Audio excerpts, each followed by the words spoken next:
বলে তুমি নারুকে দিয়ে কষ্ট দূর করবে?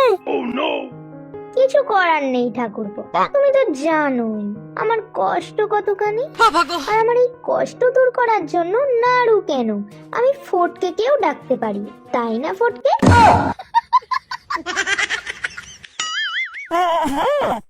একদমই তাই বৌদি। আমিও খুব ভালো করে কষ্ট দূর করতে পারি। হ্যাঁ, চুপ কর বোকাচোদা, পড়ার মাথা পারো তুমি। আমিও খুব ভালো করে কষ্ট দূর করতে পারি, লাউড়া পারো তুমি। আচ্ছা বৌদি, আমি যদি আমার বইয়ের কাছ থেকে কষ্ট দূর করার মেশিনটা নিয়ে আসি, তাহলে তুমি নারুকে ছেড়ে দেবে?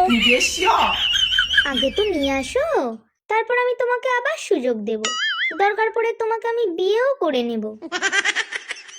ঠিক আছে, আমি আজই আমার শ্বশুর বাড়ি যাচ্ছি। আমার বইয়ের কাছ থেকে আমি আমার কষ্ট দূর করার মেশিন নিয়ে আসবো। আর আর কালকেই এসে আমি তোমাকে বিয়ে করব। তোমার সব কষ্টের দায়িত্ব আমি নেব। চল ফটকে আমার সাথে।